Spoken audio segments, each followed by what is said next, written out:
Test 1, 2, 3. Test 1, 2, 3.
We're going to start in about 15 seconds.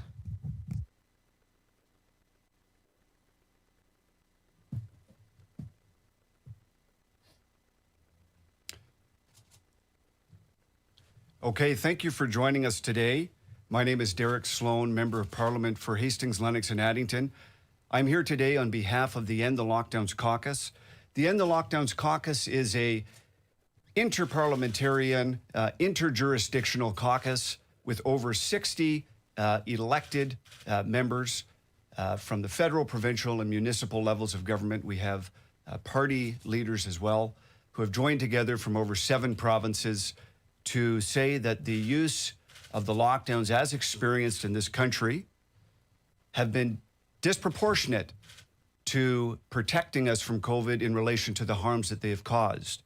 And today I have with me 3 other prominent members of this caucus who will present our view on lockdowns from different levels. I will be addressing the federal level. Member Randy Hillier from the provincial legislature in Ontario will be addressing the Ontario response. Maxime will be addressing what is going on in Quebec, and Pastor Michael Thiessen will be addressing the impact on churches. We will be taking questions after this presentation, and our sole concern, of course, is to protect Canadians from all harms, including COVID, but in such a way that our net outcome is better as opposed to worse. And I believe with the implementation of the lockdowns as we have seen them, we are in fact worse off than if we had done more targeted measures to protect the most vulnerable. To speak about the federal government, I would like to be fair to them and say that COVID-19 caught all of us off guard. No one here should expect perfection from the government, but we should expect the government to learn and respond quickly. And what we have seen from our government is a series of failures, and I will outline them today. The first was a failure to respond to COVID-19 at the beginning. While countries like Taiwan implemented travel measures against COVID-19 on January 1st of 2020, our public health authorities were calling them racist and ineffective for months after this time. Taiwan is only roughly 100 miles off the coast of China, and yet they have had 11 total COVID deaths to date. That is 11 total, not 11 per million, but 11. This early failure to restrict travel, I believe, enabled the virus to gather critical steam here in Canada. The second failure was a failure to protect the elderly. We knew very early on that the virus was impacting disproportionately our elderly, and yet very little was done to keep them safe.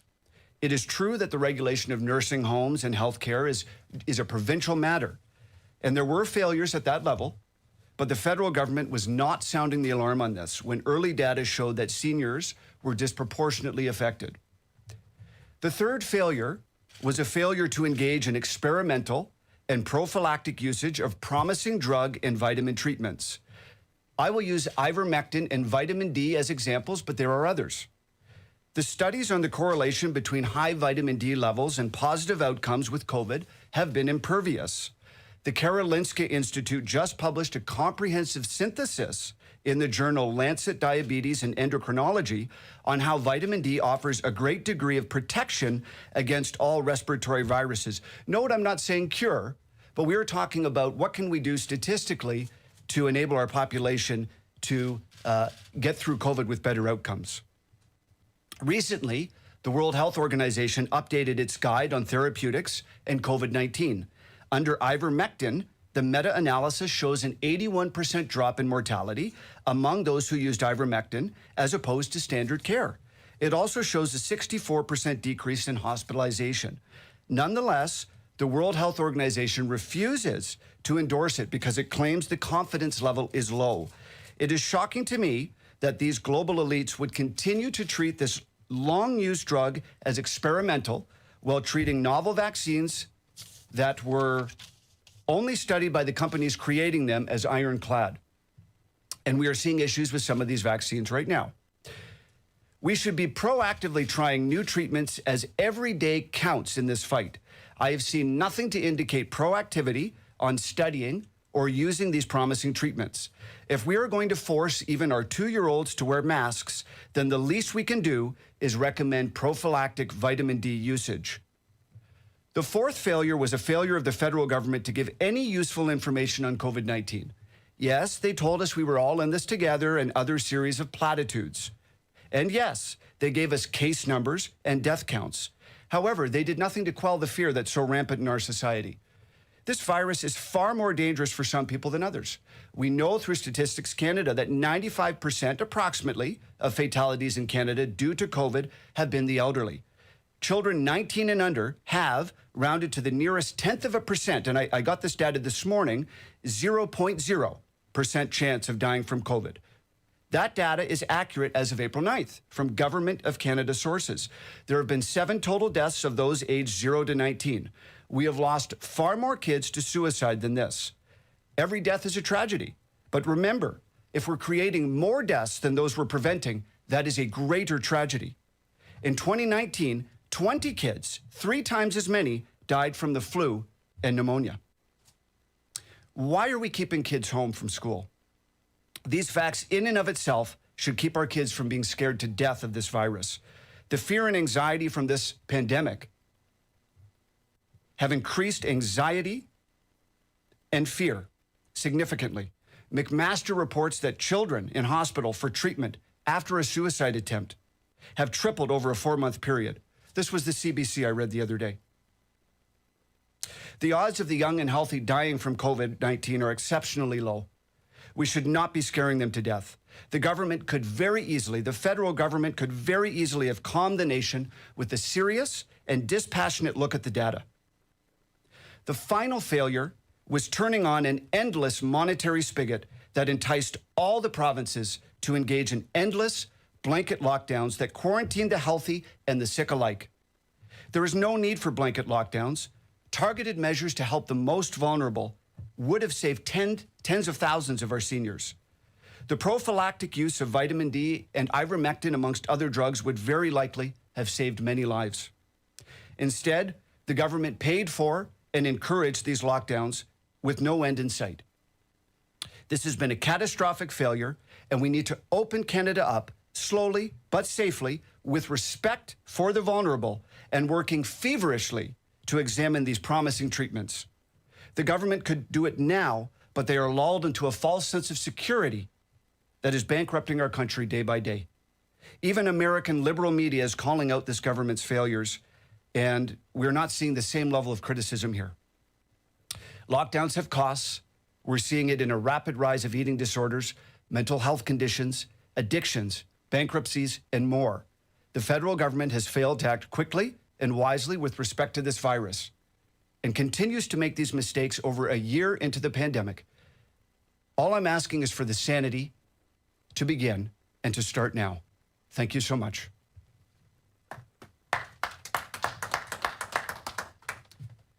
Ready? Good morning, everyone. My name is Randy Hillier. I'm the member of the Provincial Parliament in Ontario for the riding of Lanark, Frontenac, and Kingston. It's a pleasure to be here with the End of Lockdown Caucus, and I'll share my few remarks about our government's response to COVID. I believe our province and our country is facing the greatest threat that it has ever faced in its existence and in its history. This threat is not external. This threat is not COVID. This threat is a struggle and a conflict for the conscience of Canadians. We have seen all our governments enact measures that are un-Canadian, measures that are unconstitutional,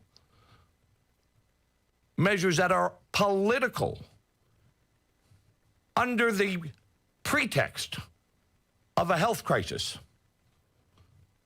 And I say that with all sincerity. We are engaged in tremendous censorship in our society through the mainstream media, through social media, and self-censorship of ourselves in our desire for conformity. We have attacked, and no one will uphold, our freedom of conscience, our freedom of worship, our freedom of mobility, our freedom of speech, our freedom to assemble and to gather peacefully. All of those are under attack in Ontario and many other provinces. Our provinces will not uphold the rule of law. Our federal government will not uphold the rule of law. And we are becoming a lawless society without freedom. That's what has happened since March of 2020. And it's happened because we prevent honest discussion. We preclude honest dissent.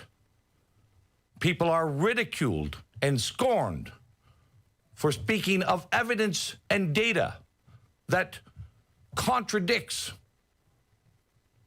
the public health narrative. I've had many people ask me, what and how can we explain what has happened to us since March of 2020? And many people think that they liken this to a war. We don't sure who we're at war with. Is it public health who prevents treatments? Is it our governments that are there to protect our freedoms? We need to start speaking honestly. We need to stop acting irrationally. We need to be guided by science and data and evidence, not experts who twist and manipulate that data and evidence. But most importantly, what we have lost in 2020, or that we realized that we lost long ago, we have lost a moral compass in this country. We need to regain our moral compass if we are ever to regain Canada. Thank you.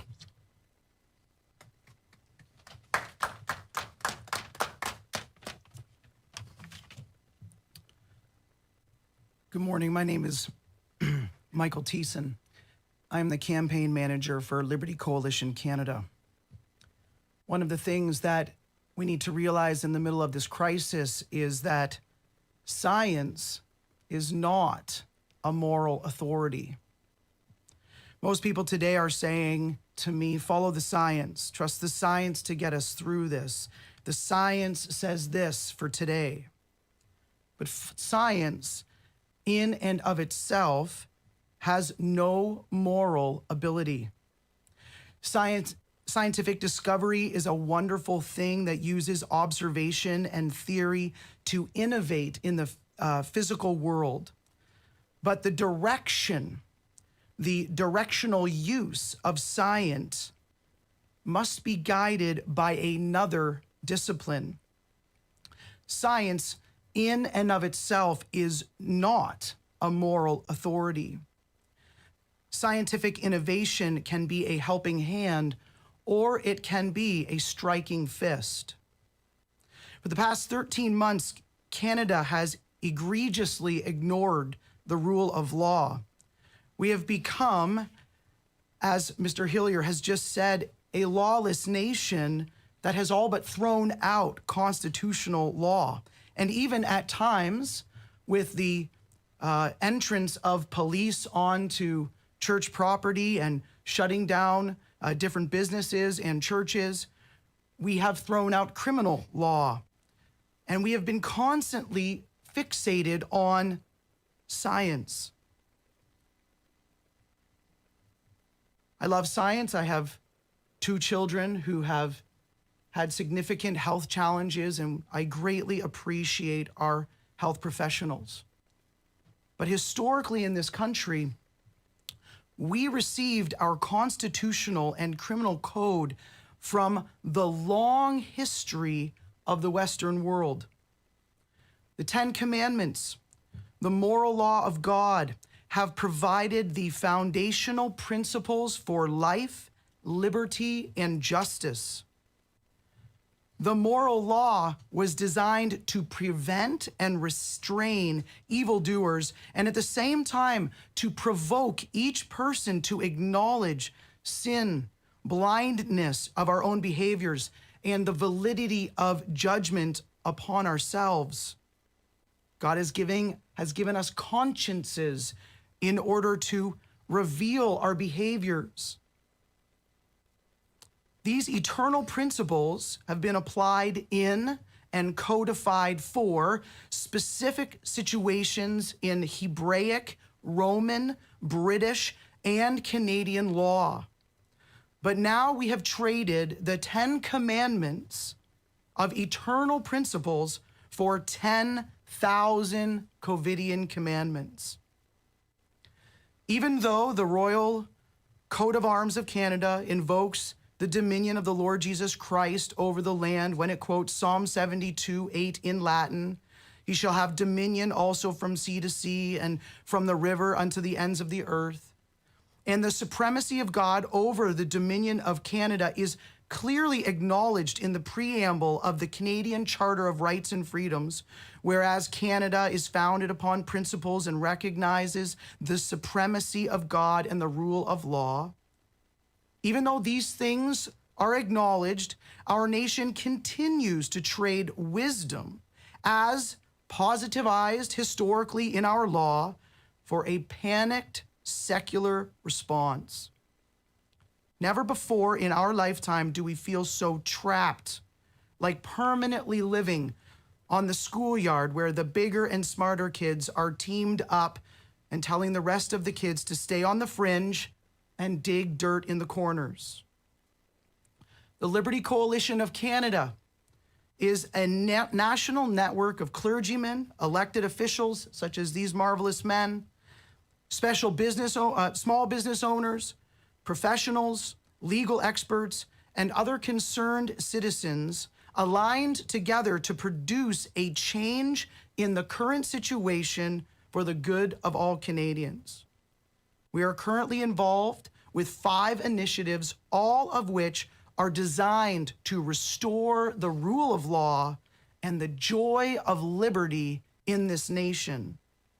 I'm humbled and honored that one of these initiatives is the End the Lockdowns Caucus, and I am proud of these brave politicians and others who are not with us, who are standing up against these illegal lockdowns. Thank you.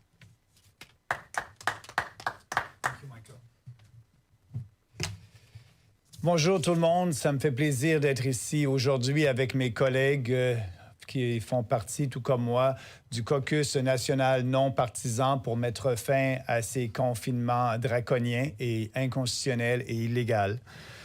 Dans une démocratie, comme vous le savez, l'une des principales obligations des politiciens est de protéger nos libertés individuelles et de protéger nos droits. Eh bien, au cours des 13 derniers mois, des restrictions imposées par le premier ministre et les premiers ministres provinciaux ont violé nos droits et nos libertés.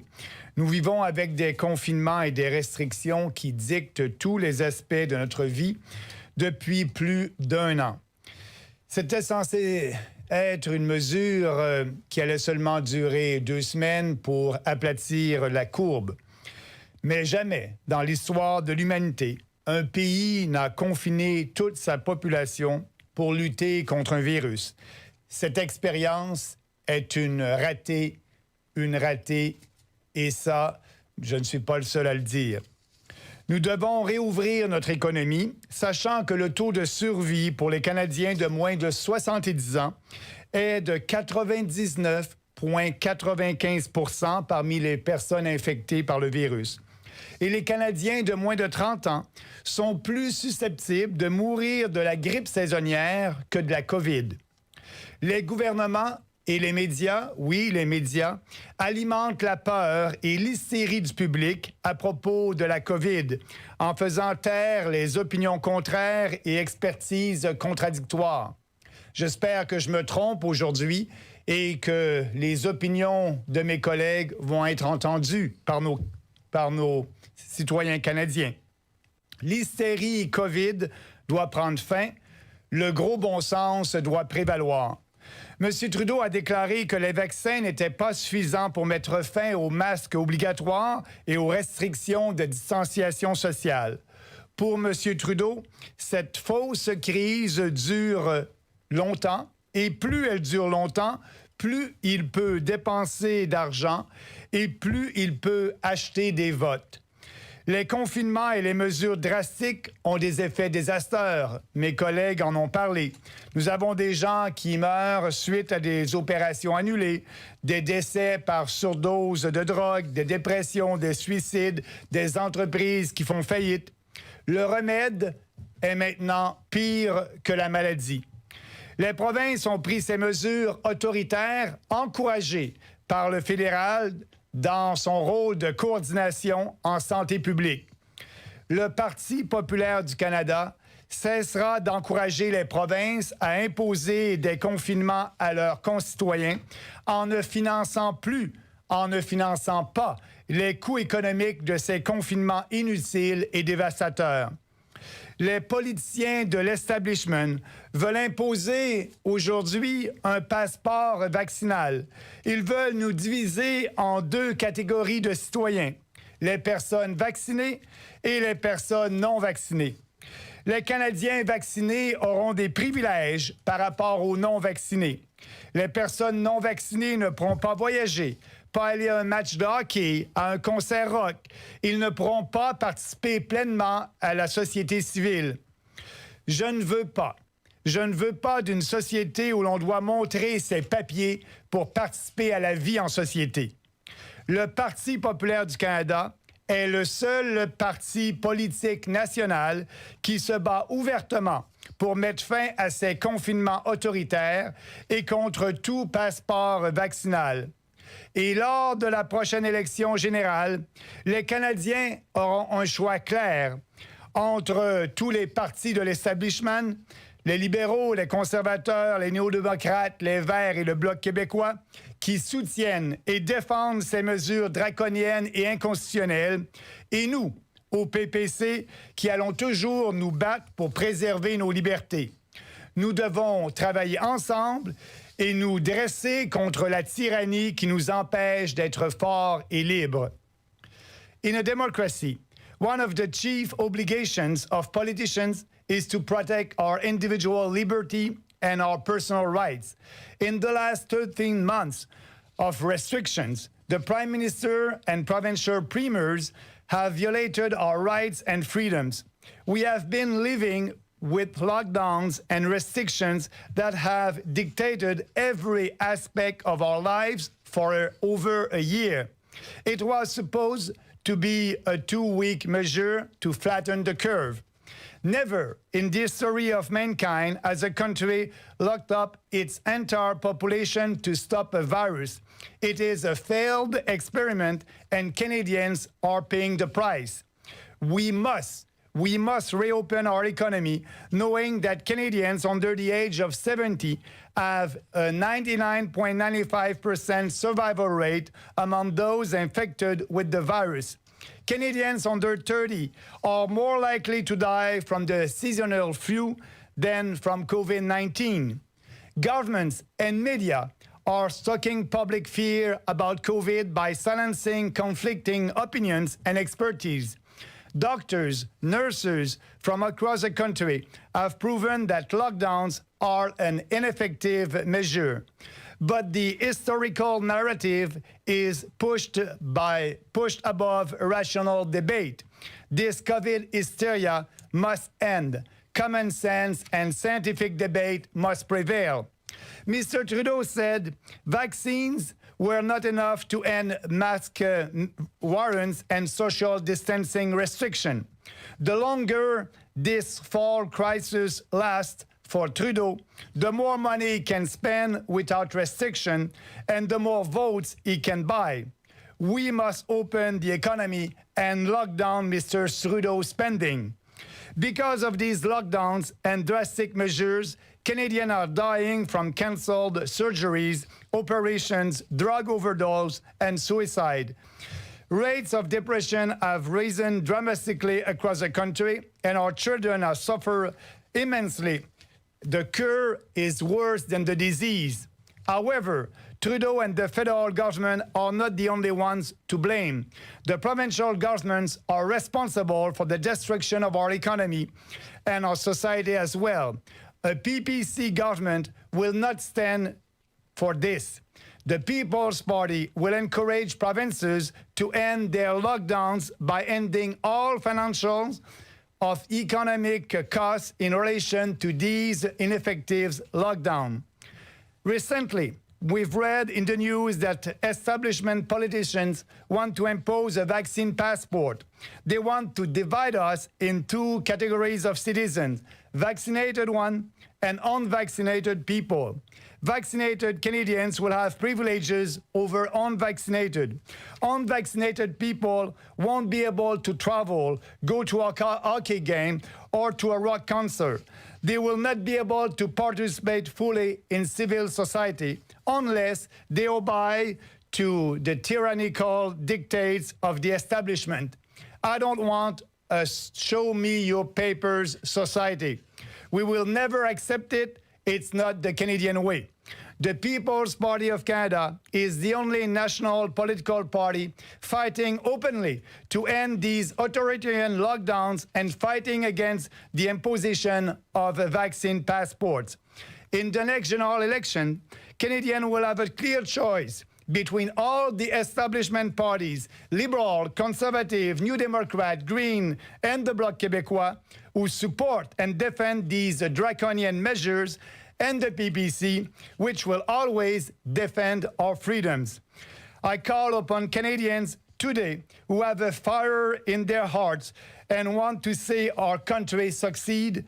We must all work together and stand up against these tyrannical actions of the federal and provincial governments. Only through cooperation we can shape up Ottawa and start making Canada strong and free again. Thank you. Nous sommes prêts à répondre à vos questions. We are ready to answer your questions. Thank you. And we'll now go to questions, starting with questions on the phone, alternating it between the phone line and the room. 1 question, 1 follow-up per usual. Nous allons maintenant passer aux questions en alternance entre le téléphone et la salle. Comme à l'habitude, une question suivie. Operator, do we have a first question? We do. And this is from Lena Dib at La Presse Canadienne. Go ahead, ma'am. Oui, bonjour. Monsieur Bernier, deux petites questions pour vous. D'abord, à qui pensez-vous que vous parlez en ce moment quand vous voyez la situation au Québec et l'appui que reçoit Monsieur Legault pour ce qui est en train de se passer? Et puis, je vous ai entendu sur le passeport vaccinal. Vous êtes contre. Je me demandais si vous aviez aussi une opinion sur le vaccin. Est-ce que vous allez vous faire vacciner ou est-ce que vous ne voulez pas du vaccin? Bien, au Parti populaire, nous sommes pour la liberté de choix en ce qui concerne les vaccins. Les Canadiens peuvent et doivent se faire vacciner s'ils le veulent et s'ils le souhaitent. En ce qui concerne moi, personnellement, j'ai 58 ans, je suis en pleine forme et donc je ne pense pas que j'ai besoin du vaccin.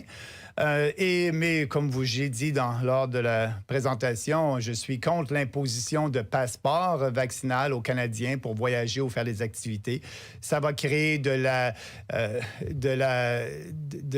ça va éliminer l'harmonie dans notre société. Ça va créer une société où il va y avoir deux genres de citoyens, ceux qui ont un vaccin et ceux qui n'en ont pas. Ça va créer de la discrimination. En ce qui concerne la première partie de votre question, c'était à qui je parle. Je pense que je parle à l'ensemble des Québécois et des Canadiens. Monsieur Legault et Monsieur Arruda ont fait il y a quelques jours, une conférence de presse et imposé des masques pour les activités à l'extérieur. Et je pense que c'est une mesure qui n'a pas lieu d'être imposée. Les gens devraient être libres de porter des masques à l'extérieur s'ils le veulent ou pas. Et oui, je crois qu'il y a une minorité actuellement qui est d'accord avec les propos du Caucus pour la fin des confinements. Mais cette minorité-là grandit sans cesse. Et on est une minorité parce qu'on a été coupé de l'action, coupé d'être capable de s'adresser aux gens par les médias ou les médias sociaux.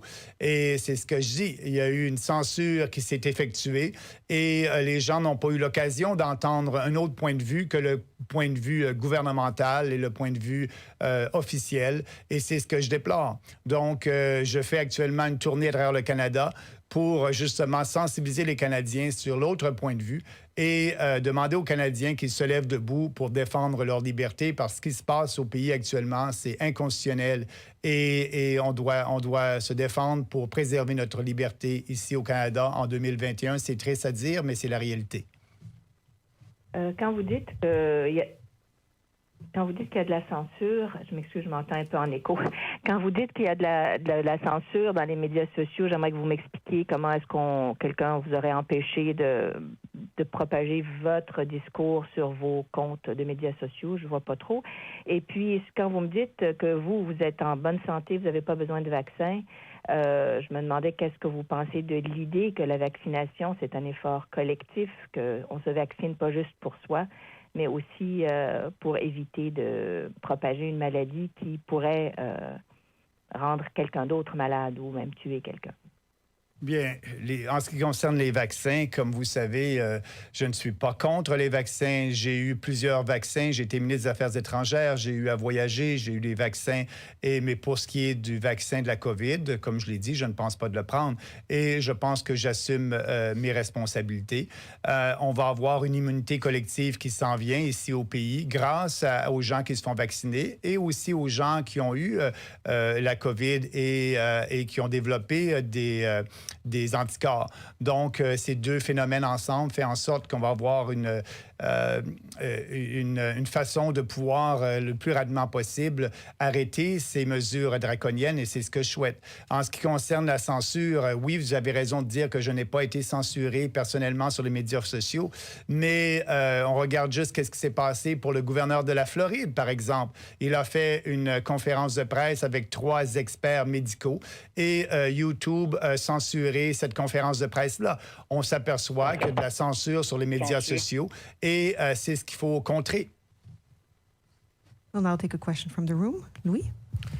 Oui, bonjour, M. Bernier. J'aimerais vous entendre. Ce matin, M. O'Toole présente son plan vers son plan pour le climat, qui comprend notamment un prix sur le carbone qui serait moins élevé que celui de M. Trudeau. Qu'est-ce que vous pensez de ce virage-là que prend M. O'Toole et de cette approche-là par rapport à la tarification du carbone? Mr. Sloan, feel free to jump in also about the climate plan of Mr. Trudeau this morning and the fact that it includes a price on carbon, lower than the one for Mr. Trudeau, but I'd like to hear you about this. Shortly, just to... ouais, OK, juste pour vous dire que je ne suis pas surpris. Je ne suis pas surpris. M. O'Toole avertit les membres du Parti conservateur qu'il prenait un changement draconien en ce qui concerne la lutte au changement climatique. Là, on est à se battre des deux partis nationaux, les vieux partis, qui va être le plus avoir une position pour lutter contre les changements climatiques qui est la plus efficace. Moi, je dis que, comme je le dis, il faut laisser ça aux provinces. Nous, au Parti populaire, nous n'imposerons pas de taxes sur le carbone, pas de nouvelles réglementations et on va laisser les provinces gérer les changements climatiques. Mais on s'aperçoit que M. O'Toole, vêtement, il porte un masque rouge, un masque libéral et il pense aller chercher plus d'appui dans les grands centres avec cette politique-là. Je dis aux conservateurs déçus de ces politiques-là que la porte est ouverte au Parti populaire. Thank you for that question. Frankly, even I was surprised, and I've seen a lot come from Mr. O'Toole and this government. If you remember, in the leadership race, he was very definitive. He was accused, in fact, by Peter MacKay and others of clandestinely wanting to bring in a carbon tax, and I believe that's what's happened today. I mean, people can dispute me if they like, but I think that's exactly what's happened. I don't think I'm exaggerating to say that. With respect to what should be done, I mean, again, any global, any plan that Canada has to deal with any sort of environmental issue, particularly when it comes to emissions, needs to be global. And if we take our, 1.7% of global emissions and make it 1.3 or 1.2 at great cost to our own economy, and China grows by 10%, it doesn't help anybody. In fact, it means probably we'll be buying more things from China. So I'm against that, but very interesting that happened today. So thank you for that question. J'aimerais vous entendre sur un aspect plus technique. Je vois que personne ne porte le masque en avant aujourd'hui. Habituellement, la coutume veut que les gens qui ne sont pas au podium portent un masque. Juste m'expliquer, sans jugement, je veux juste savoir qu'est-ce qui explique ce choix-là que vous avez fait ce matin. Nous sommes dans une bulle actuellement, la bulle du Caucus pour mettre fin au confinement. Nous avons eu plusieurs réunions ensemble, ce n'est pas la première. Et on décide de nous que, je l'ai dit tantôt, ces mesures draconiennes-là sont un peu exagérées. Je respecte les gens qui veulent porter un masque et c'est bien parfait. Mais en ce qui concerne une conférence de presse, je ne vois pas les gens ici en conférence de presse à porter des masques lors d'une conférence de presse. Merci. Et nous allons poursuivre avec les questions au téléphone. We'll now continue with the questions on the phone. Operator, next question. If you have any questions, pour vous rappeler, n'hésitez pas à appuyer sur étoile 1 pour toute question. La prochaine question est de Andrew Lawton de True North. The next question from Andrew Lawton from True North. Go ahead. Good morning, gentlemen. One thing that I'm seeing just from ordinary Canadians is that there's a lot of opposition to lockdowns coming from people who are not partisan conservatives or not even particularly political. And we're seeing this across the spectrum. But I noticed that in the End the Lockdowns caucus, it's not just politicians who have been identified with conservatism or with right-of-center movements, but even a smaller subset of that. So I'm wondering why you're not seeing more support for your cause from politicians that disagree with you on other things, but may agree with you on ending lockdowns. Thank you for that question. A lot of it has to do with party discipline in this country. The majority of people in our federal and provincial parliaments belong to a specific party, and we have we have strict discipline here. There's an understanding, either implicit or explicit, that you toe the party line. And none of the party leaders have decided to, be against the lockdowns or message on these things. And so I think a lot of people that have issues or maybe questions are afraid to color outside of the lines. Overall, I think by leaders and others, it's a failure of courage, a failure of being willing to perhaps stand up and say, hey, we made some mistakes, we've learned, we want to move on. But it's a failure of courage. And I think that's what Canada needs right now is more courage.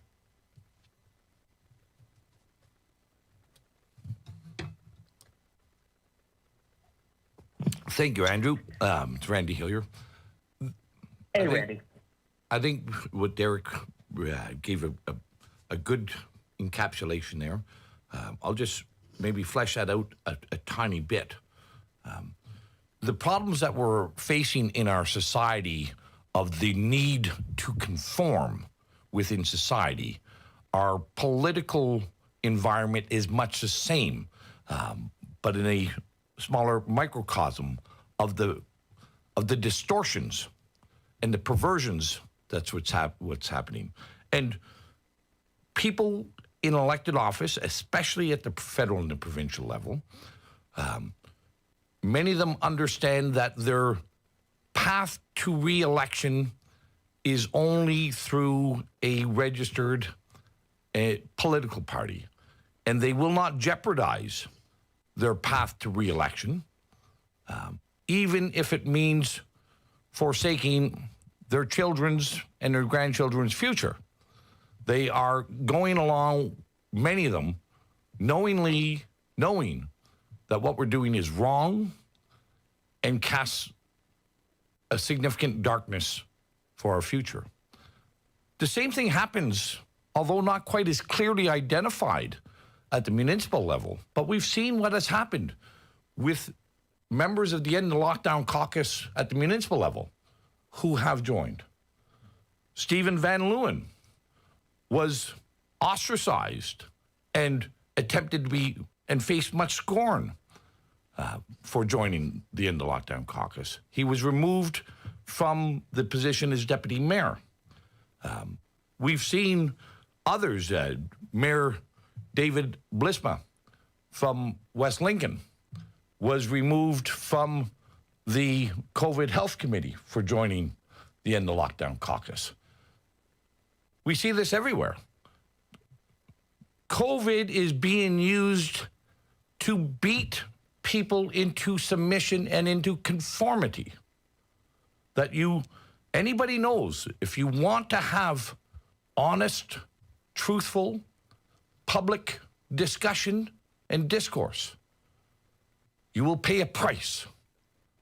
I'm very thankful that the End the Lockdown Caucus are strong men and women across this country who know what it is to be Canadian and know that they will, whatever the price that we were asked to pay, that we will pay it because our children and our grandchildren, their future is worth it. Thank you. Follow up? Is the goal of your caucus to eliminate all restrictions and allow individuals and businesses make decisions for themselves, or is there a more moderated framework that you'd advocate for? Some form of restrictions, but a lot fewer and a lot more lax than what we're seeing from provinces right now. Well, thanks again for the question. This End the Lockdown Caucus is a caucus of willing participants. There is no mandate and no expectation that there is only one voice for the End the Lockdown Caucus. Each individual has their own conscience and represent different areas and may offer different solutions. And so there isn't a blanket answer to that, Andrew, but I will say from my perspective, that all the lockdown measures must be rescinded in Ontario. There is no justification for any lockdown measures in Ontario. There is no merit to having any business closed. There is no merit to having any church closed. There is no merit for Bill 195, which delegated all the legislative authorities to an unelected, unaccountable public health bureaucracy. That's my view here in Ontario. That's what the evidence and the data shows me. We're all, but as I said, this is a caucus. It comes under the heading of the Liberty Coalition Canada. We respect individual choices, personal responsibility, and decisions. Thank you. And Andrew, if I may add, Maxime Bernier, I share everything that my colleague Randy just said. Thank you. Opérateur, avons-nous une prochaine question? La prochaine question est de Boris Trew, Le Devoir. Next question from Boris Trew from Le Devoir. Go ahead. Bonjour, M. Bernier. Ma question concerne la réouverture des endroits, des commerces. Comme vous savez sans doute, il y a un gym à Québec qui s'appelle le Mega Fitness Gym qui est associé à plusieurs centaines de cas de COVID-19. Une personne un client aurait malheureusement perdu la vie. Je me demande si votre plan de réouverture, dont vous faites la promotion ce matin, risque pas de provoquer encore plus de situations comme celle-ci ou si vous êtes indifférent en fait à cette situation-là. Non, c'est malheureux ce qui est arrivé à Québec, mais on ne peut pas, comme je l'ai dit dans mon discours, bloquer et fermer toute activité économique au pays. Le coût est énorme. Le coût est énorme, pas seulement pour les gens qui sont en affaires comme ce gym-là, mais aussi, comme je l'ai dit plus tôt, les gens qui attendent dans des listes d'attente. Maintenant, la priorité de notre système de santé est axée exclusivement sur la COVID et on s'aperçoit qu'au Québec, le nombre de cas peut-être augmenter, mais le nombre de décès a diminué drastiquement depuis un bout de temps. On est à peu près à une moyenne de 8 décès par jour. Et donc, c'est cette donnée-là qu'on doit regarder. Maintenant, il y a une immunité collective qui commence à s'établir au Québec avec les gens qui ont des vaccins, avec les gens qui ont eu la COVID, qui ont été asymptomatiques. Donc, je dis qu'il est temps plus que jamais de réouvrir les commerces et aussi de faire en sorte que les gens qui n'ont pu avoir de diagnostic pour leur cancer, de chirurgie qui ont été reportés, des dépressions, la maladie, elle est là, elle est réelle, mais il faut regarder les impacts globaux et c'est ce que je dis. Les impacts globaux sont plus importants maintenant et c'est pour ça qu'il est le temps de réouvrir. Merci. Et en suivi, comme vous le savez sans doute, certaines personnes croient que la pandémie de COVID-19 est planifiée ou créée de toutes pièces par des élites mondiales pour leur pouvoir. J'aimerais juste savoir si vous avez une réponse définitive, à savoir si vous adhérez à cette vision du monde, quel serait votre message pour ceux qui pensent ça? Bien, premièrement, c'est une insulte que vous laissez sous-entendre que je suis un complotiste. Je ne suis pas un complotiste. Je ne suis pas une personne qui ne croit pas au vaccin. Je suis un politicien qui croit à la liberté individuelle et à la responsabilité individuelle. Et je regarde les faits. Et les faits me dictent et nous dictent qu'il est temps de réouvrir l'économie et de cesser ces confinements-là. Je ne partage absolument pas le point de vue de ces gens. Et pour nous, au Parti populaire, je pense que c'est clair la bataille que nous faisons. Je vous invite à aller regarder sur Twitter ou sur Facebook toutes les prises de position que j'ai prises. Elles sont en ligne avec ce que je vous dis ce matin. C'est dommage que vous pensez que des personnes qui ont des points de vue contraires puissent être complotistes. Ça n'est pas le cas des gens ici avec moi. Puis je suis contre ces théories-là qui ne sont pas fondées sur la science. Merci. Operator, do we have a next question? Yes, the next question is from Karen Selleck from Western Standard Online. La prochaine question est de Karen Selleck de Western Standard Online. Please go ahead. Allez-y. Okay, thank you very much. Derek, I am interested in what you were saying about vitamin D because this is a subject that I have been following and writing about for decades. And not just with respect to what vitamin D might do for COVID, obviously. There's a lot of evidence that has been accumulating scientific studies for years showing that people would do better against flu, against cancer, against all kinds of respiratory viruses if they had better vitamin D levels. Yet Health Canada, on its website for decades, has had advice that is diametrically opposed to the best information that people could get with regard to sun exposure and with regard to supplementation. So they recommend supplementation that would barely prevent rickets but not promote good health. Is there something that you could do to ensure that Health Canada at least changes what's on its website so that it's not giving bad information that has actually harmed people's health? And do you think there would be any possibility of getting statistics via an epidemiologist or something about how many people have actually died because of the bad advice that Health Canada gives with regard to sun exposure and vitamin D supplementation? I have to have this mic on. Oh, it's on. Okay, thank you. Thank you for that question. And you're right.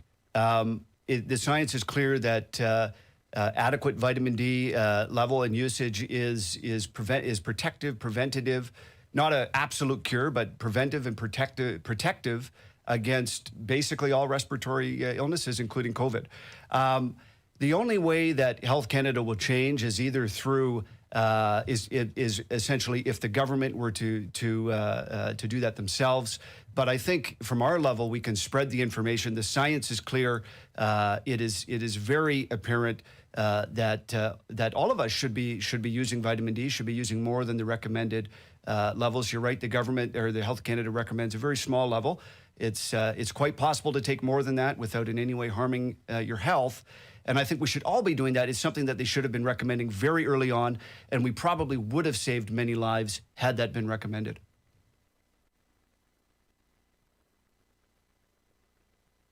Follow-up? No, that's fine. Thank you. Opérateur, avons-nous une prochaine question? There are no questions registered at this time. Nous n'avons pas de questions pour le moment. J'aimerais retourner la parole à Mme Christine. I'd like to turn the meeting back over to Ms. Christine. And this concludes the press conference. Ici met fin la conférence de presse. Merci.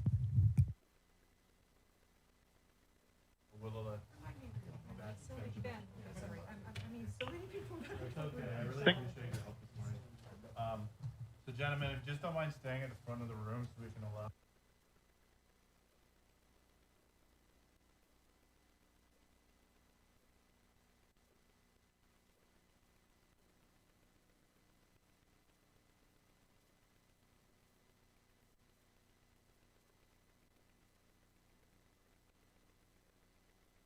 Well, there you have it.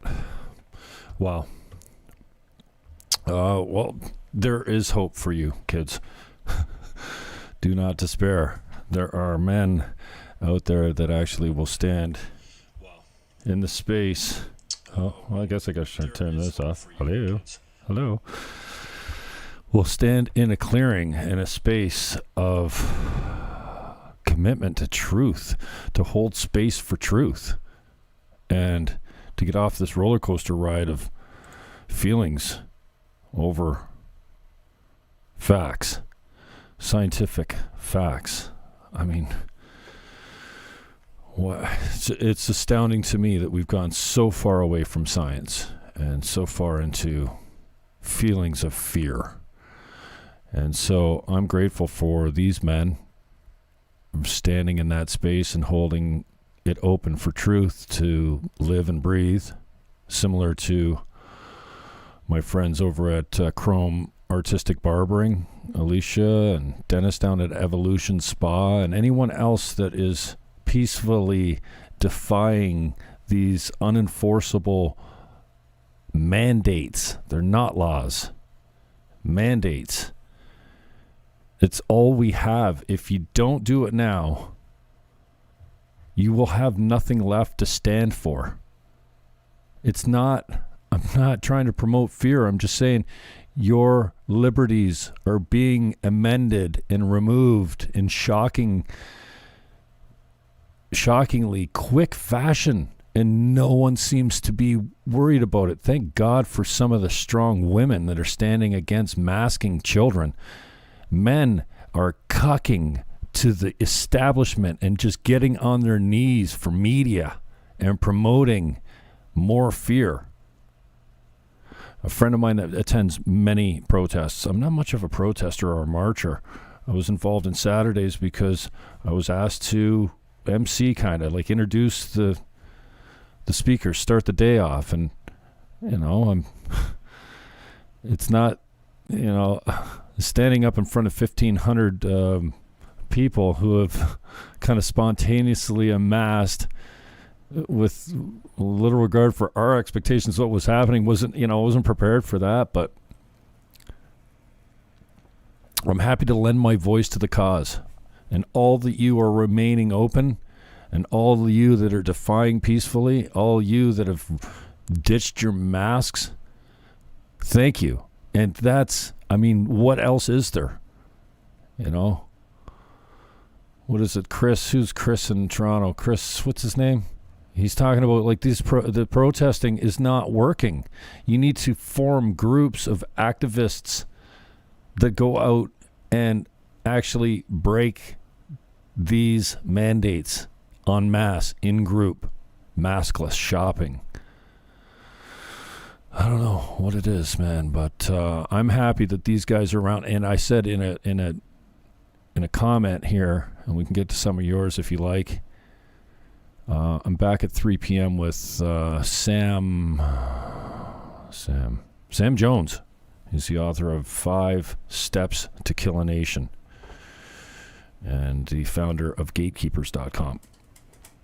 I'm back at 7 o'clock tonight again for my Thursday night Jim Fannon Show, and then Saturday at 1 p.m. Tommy Gunn comes in playing live.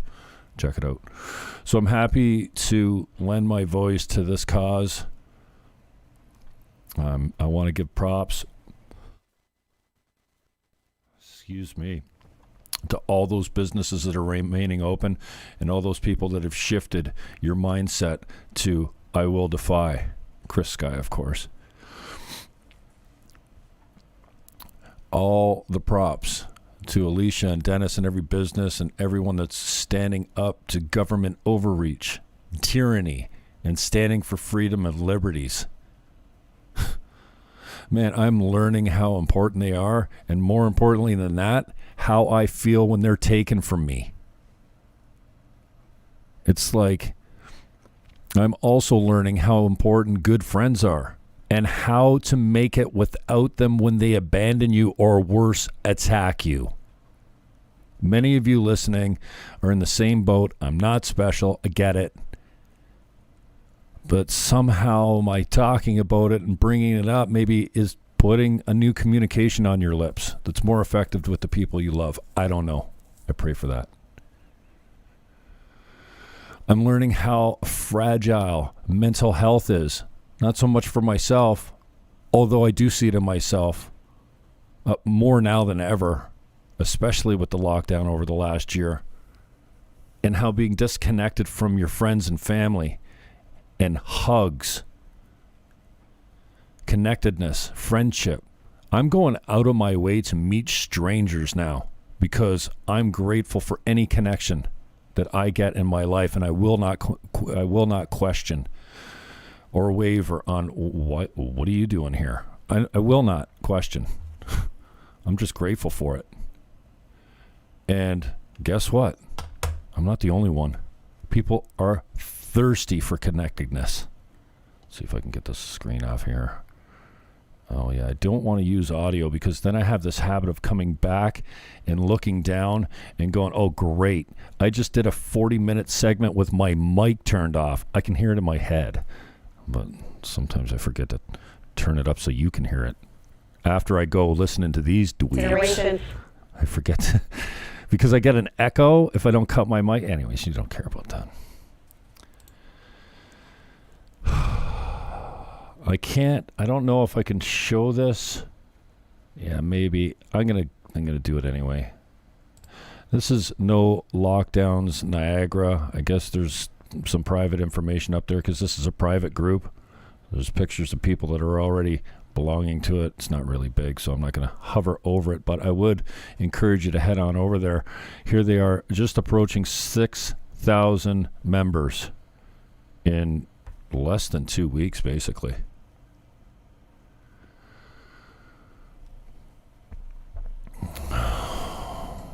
Anyway, back to learning how to deal with the fragility of mental health in society, like for everyone, right? Right.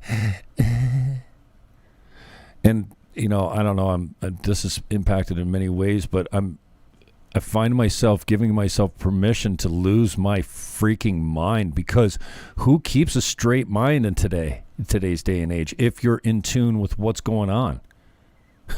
If you've managed to keep your head straight through all this, either you just don't care to look at the problem, which God bless you. I wish I was more like you. I wish I could get back to a state of not really being so engaged and so thirsty for justice and thirsty to bust a false narrative or whatever that looks like.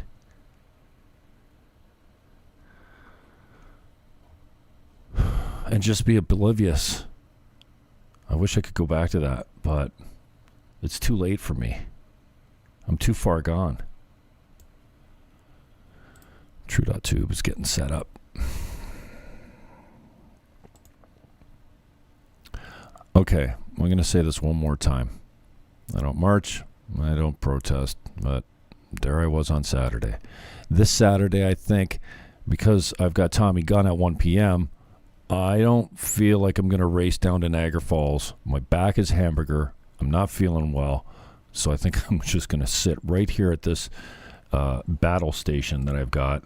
And somehow, if your live feeds come through this group, or you use a hashtag, I don't know, maybe no lockdown Niagara, no lockdowns Niagara, a hashtag NLN maybe, then I can pick them up. I can pick up all those live feeds and feed them through one source and then switch them all day. I think that might be okay.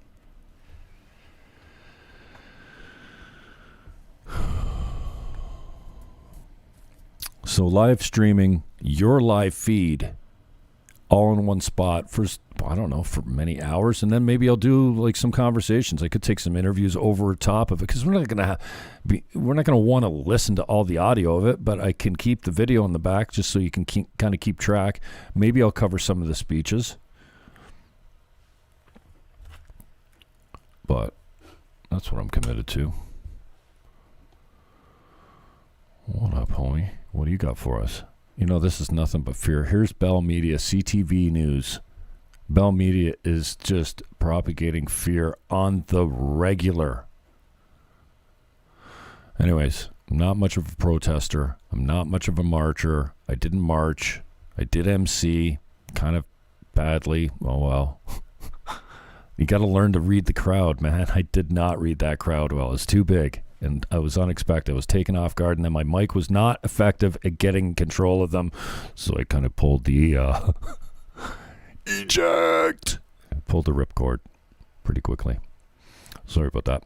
Anyway, I'm not anti-mask.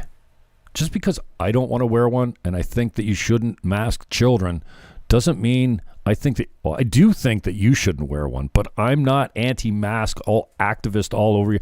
I don't say anything in public to the people. Like yesterday, a full family, as we walked down the beach at sunset, a full family of people in the water, in masks. I can only shake my head. So, yes, I am guilty of judgment. I guess I'm not going to say I'm not judgmental. I'm certainly judgmental, but I'm not anti-mask from the standpoint, like, you do whatever you want. I'm not the last guy that's going to tell you what to do. But if you're putting a mask on your children, now we got issues, because you're, frankly, an ignorant idiot that's, in my view, committing child abuse, especially by bringing your child up in a culture of fear, you rejects. Twitter, what's up? I got some good feed from you guys today. Max Bernier must have tweeted out the thing because I looked down and I had 75 Periscope viewers, so that was unexpected. I don't usually get that many viewers, so thank you, Max. Follow Max at Maxime Bernier. And, of course, you can find the PPC all over the place. At Derek Sloan CPC. Sloan is S-L-O-A-N. At Derek Sloan CPC, and at Randy Hillier, Hillier. Randy Hillier is a man, especially in this movement. So important. So thanks, Twitter. What's up? We're up on Twitch, DLive. The new channel over on YouTube is called You've Been Duped. And it's a picture of me with my ninja mask, basically. We have 3 subs in, why? I don't know. I think my first video came out a week ago. I just started promoting it. And we're doing live feeds from it now because the other 2 channels are shut down because I got ripped for a Tony Robbins clip that went, what are you guys worried about, man? The death rate is lower this year. You know, it's the same as it has been every year. So stop it. Yeah, they took that down after 4 months. No, it wasn't up there 4 months. Maybe 2 months. Been up there a couple months because I think he just said it. And they came for me, gave me a strike, and took away my ability to live broadcast. Oh, look at me. I haven't refreshed the page, but looks like I don't post a lot in this group. But I put this up today because I think it's this Christine Van Gyn. An interesting set of questions from this tweet. And if you're expecting a curfew to come down very soon, you're not crazy. Where do we get off this ride? I just don't know. With so many virtue signaling people and governments, where does the ride stop?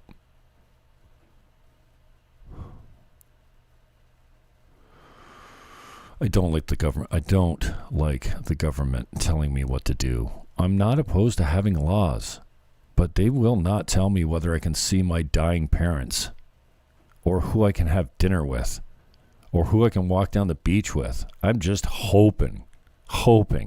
The beach was rammed last night. There wasn't even a sunset. It was cloudy.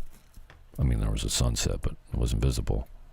So I did my usual kilometer trek all the way down to the creek from Poopy Beach, where the boat launch is, municipal, sunset, whatever. And yeah, when I came back, the sun had been down for a half an hour or 15 minutes or something, and the parking lot was still full of people sitting in their cars, smoking and talking and listening to music. And you want to feel reconnected to your society and be around people that support you? Go to the protest on Saturday, 1 o'clock.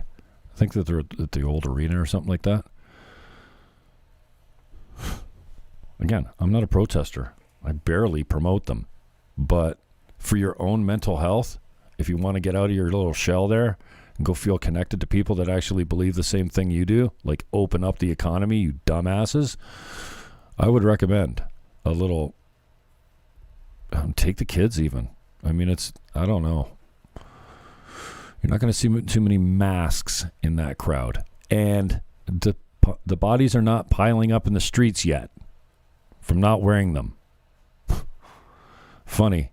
Walter Sendzik virtue signals after he goes out on a Black Lives Matter protest. That's cool. But no, an anti-lockdown protest is labeled white supremacist. This is the same Mayor Wally Sendzik that figuratively stood up in the regional council meeting and told council that Mayor Bilsma was dog whistling for white supremacists by saying all lives matter. You know what, Walter? You're a complete failure. an absolute ineffective politician. You are almost at the end of your second term, and you have not done a thing. Well, you got that $40,000 hashtag you gave your buddy's firm to construct for you. You've done nothing. I can't even be angry at what you've done because you haven't done a thing. Maybe that's what I'm angry about. Well, maybe I'm grateful. You don't have control of your council, even though you vote with them in the majority all the time. You got a radical, left-wing, ideologically possessed activist council. Congratulations. Way to reel in the elected officials. Failure, Walter. Failure. You know, the previous administration to you did things like building performing arts centers and hockey palaces and entertainment complexes and reducing the vacancy rate of the commercial core downtown, almost cutting it in half. What have you done, Walter? There's more needles. There's more homeless. What have you done for St. Catharines, Walter? Nothing. Nothing. Not a thing. Failure. You know, and I'm not a guy that hates the person, man. I really don't. I can bury my hatchet on how I feel about people any time. Beer cures everything. I will buy you a drink any time to sit in your company and try and find places where we agree. Common ground. I know I come out here and I complain a lot. I'm trying to figure out how to bring love to a situation that I'm so freaking angry about, because when you mess with children, it makes me rage like nothing else. I don't have kids. I don't know why I'm so protective of them, but I just can't tell you how it makes me rage when I see you masking children. Peekaboo. What up, kids? I'm advertising for Canadian Tire today. This episode brought to you by your local Canadian Tire dealer. 4th Avenue and Welland Avenue in St. Catharines. Curbside pickup is available for you at Canadian Tire. CanadianTire.ca. That's good on the... I don't have a read to do. I don't like the government tell me what to do, and I don't like it when you are masking your kids. It freaks me out, man. It's not good. So I'll be back at 3 o'clock today with Sam Jones. Sam Jones is the author of the book 5 Steps to Kill a Nation. He's also the founding member of thegatekeepers.com. I should have this written down, right? Thegatekeepers.com. Sam, I don't think you've sent me a bio to introduce you. I'm winging this, man. Because this is a pastor that I respect. He's connected to Jeff Dornick. Dornick I interviewed a few months ago. Man, a great Twitter following. I've been very fortunate with some of these interviews that I've been blessed with. Anyway, we're going live at 3 p.m. today. Oh, it's 12:14. I really need to get my life together. I've been up since, I got up at 1:30 in the morning for a few hours and then back to sleep and then back up just in time for my 7:30 men's group Zoom call, which lasted till almost past 10:30 or something. It's officially done at 8:30, but I kind of stay on the after party and the tailgate with a few guys that do. And get filled up with support, masculine support. If you're looking for something supportive and you're a man, Thursdays at 7:30, hit me up. I'll send you the private Zoom link, and you don't have to say a thing. You don't have to turn your camera on. You can just sit there and listen to a bunch of guys that are just struggling, trying to get through life and supporting each other. So I'm talking to you. If you're not connected and you want to be, and you feel isolated and you're a man, we don't have to get into the technical definition of what a man is. If you're a man, no women allowed. It's a men's group. Get over yourself. So yeah, back at 3 o'clock with Sam Jones, then back tonight at 7 o'clock for, man, I don't like going live for my commitment at 7 o'clock, but whatever. Thursdays, I've been holding to it pretty well. I went off early a couple weeks ago because 7 o'clock is too late for me sometimes. When I'm up at 6 in the morning, 7 o'clock is like it's my wind down time. I don't need to be coming out here and getting all wound up with you turkeys. What do we got? Gary Busey, Rage. Sounds good. Thank you, brother. Thank you, Twitch, for chirping in. Cindy, good for you with the men's group. Thank you. It is needed. Man, I love my women. There's nothing. I put women, I often say that men and women are not equal, but actually, I put women at a higher level than men, both for protection and respect, because they give life. I mean, I have half of the responsibility. I get it. But they actually carry life for 7 months and then drop it on the earth. That shit's a miracle. I hate women. No, I hate women. Cindy, thank you. Celebrate differences. I'm not so concerned with that. I want to back up to the point, like if we're different up here, you see where my fingers connect? We believe the same thing. So work back to the position where we can find common ground. I've been really trying to do that a lot. Maria Hadlow, see you tonight, bud. I will catch as many as I can. Cool. What else we got here? Where's Leighton? Where's my boy Leighton? He's always out here. That happened. Oh, it's before 4 o'clock. Those musicians don't wake up till 4 o'clock. On Twitch, Remo. Totally unreal, these tyrants having to go, period. Totally unreal. These tyrants have to go, period. Sorry, I'm not reading well today. Any day. I can't read the red letters of this commenter on